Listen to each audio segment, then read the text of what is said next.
Hello lovelies, welcome back to my channel. On today's video, we'll be making this beautiful bobo dress with a v neckline and fringe on the bottom of the dress. I'm going to show you how to cut the dress and how to stitch it from the beginning to the end. I want to use this opportunity to thank all our subscribers. Thank you so much. God bless you. And if you haven't subscribed, please like and subscribe to our channel. Come along and let's begin. I'll be using 2 yards of fringe for this dress, and for the fabric I'll be using 2 yards of Kampala fabric.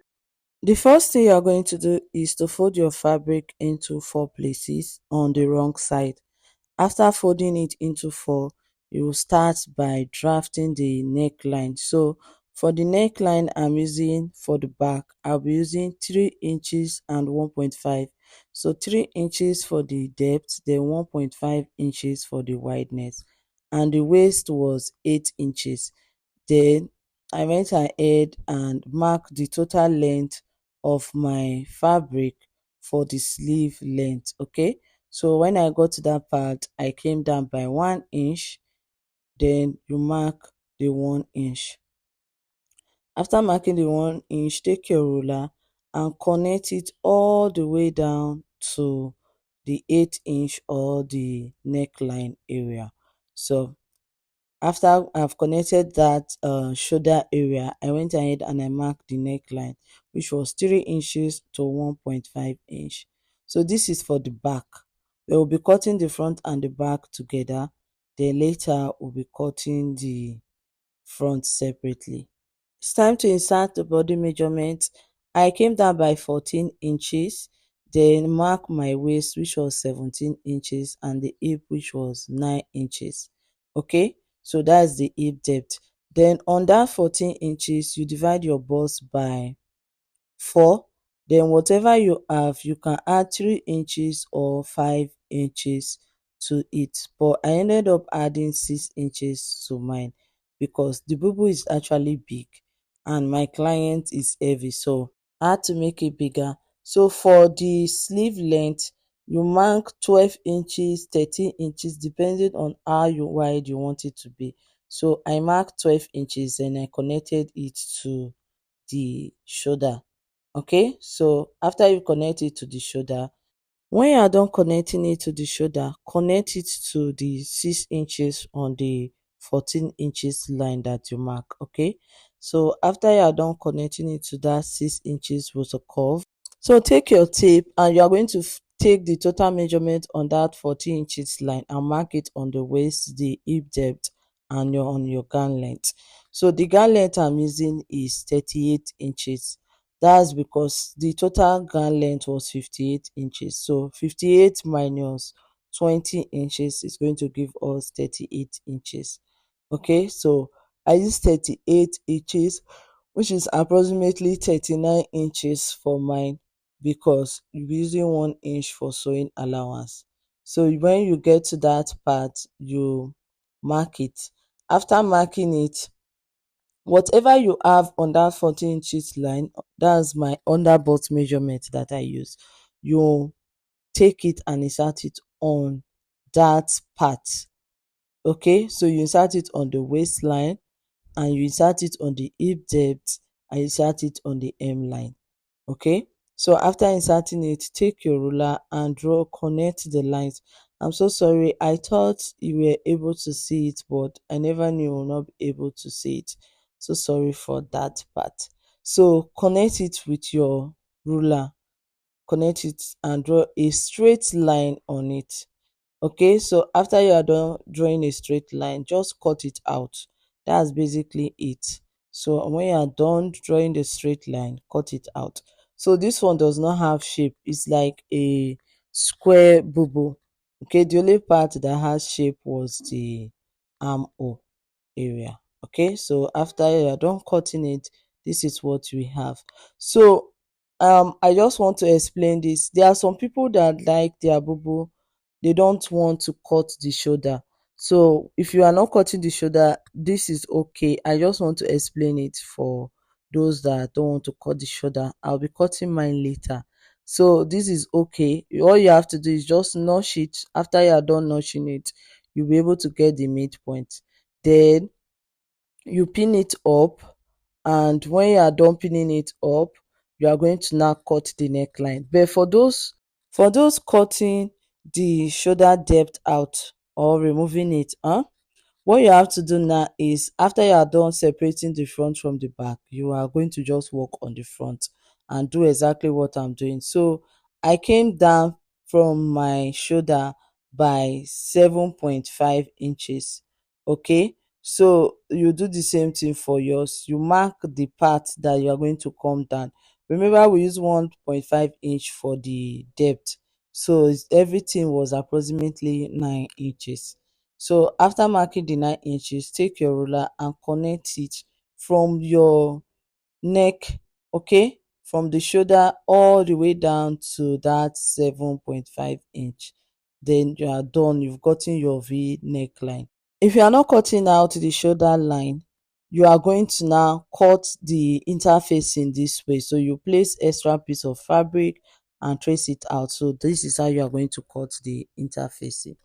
But because I'm cutting out the shoulder line, I'm going to now cut two interfacing. That is going to be the front and the back interfaces. So let me just cut it out. So I had to explain for two type of shoulder line. Okay, so those that are cutting it out and those that are not. So if those that are not, you know what to do. You turn it, and it's just the same process, just that you're not going to join it. So this is the front, and I'm going to take it now and trace it. So if you are not cutting yours out, what you have to do is you are going to trace both the front and the back the same way I'm tracing my, but mine, you see the difference is I'm tracing it separately, but yours you are going to trace it together. After cutting out both the front and the back, we're now going to stitch it and use it to turn it. Okay, so but for the front v-neck, just watch what I'm doing. After cutting it out this way, I'm going to now take my ruler, because I want it to have the v shape also at the bottom area. So I'll take my ruler and I'm just going to cut it out this way.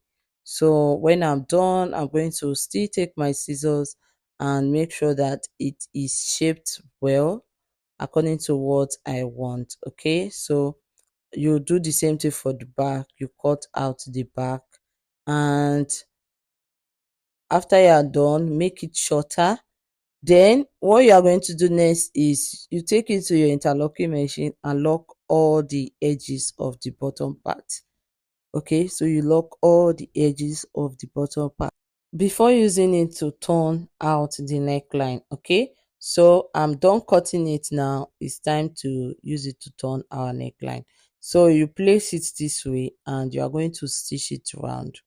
Okay, so after you stitch it round, you turn it, flip it, but before flipping it, please don't forget to notch it round. So you notch it round, you flip it, and you top stitch on the lining piece. Then you do the same thing for the v-neck, but I did not top stitch on my v-neck. What I did was I used hemming gum to just hem it round. Okay, so after I've stitched it the first time, I notch it round, then use hemming gum for it. So this is it. I'm done with it. I'm done turning it, and we've gotten our v-neck line. So it's just the same process. Just turn it, and when you are done turning it, that's what you are going to get. Okay, so iron it up, please guys. When you are done turning it, just iron it up, and you're going to see how beautiful it is, just like mine. So I went ahead and used the back interfacing to turn out the front. Then when I'm done turning out the front, I did the same thing for the other side. So you do it on the two sides. After you've pinned it up, you are now going to stitch from that point of the neckline all the way down to the shoulder. Okay, so we are stitching the shoulder together now because we are done with the neckline. I'm so sorry, I thought I recorded the part where I was explaining I use the hemming gum for the front area, but it's just the same way. What you are going to do is, after you are done stitching it, instead of hemming it, you are not going to hem it, you are going to use your hemming gum to just seal that place. Okay, so you seal it up and you are going to get the perfect v neck. This is it after stitching it and turning it. So let's work on the sleeve. For the sleeve, you are going to now take the bands that you've created. I've made the videos on how to cut this band, so just cut the size you need and you'll be stitching it. So it's front side to back. Okay, you get the front side of the band facing the back side of the dress. Then you now flip it over to the front side of the dress and you stitch it up.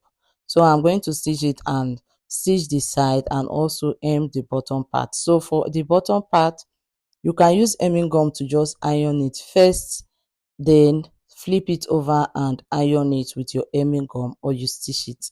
But I'm using hemming gum because I just want it to have one stitch on the bottom part. So this is it. I've ironed it, I've stitched the sleeve, I've stitched the side, and look at the bottom part. I use hemming gum for it. So you can do the same thing for yours. The only thing is you are going to now stitch it on with the fringe, and after you stitch it on with the fringe, you'll be having just one stitch instead of double stitch. So place the fringe on it and you are going to now stitch it this way. Okay, so this is what I did for mine. After placing it, you stitch it all the way round. Then when you are done, you just have to now drag it out. Okay, so my fringe came with stitches on the middle and the bottom part so that it will not be scattered. So when I was done, I had to start pulling it out of the stitches that was attached to it. So I'm going to take it to my machine now and stitch it round and show you how it looks when I'm done. This is it after attaching it. So it's time to take out the middle and the bottom stitch from the fringe. So this is the process, you just have to be dragging it out. So this is it after I've done dragging it, and those are the stitches that were attached to it. So this is the dress, this is the bottom part, and I pray she likes it this way because most people want their fringe to be very much, like let it be very thick, but my opinion is thick, right? So this is the bottom part of the dress and we are done with today's tutorial.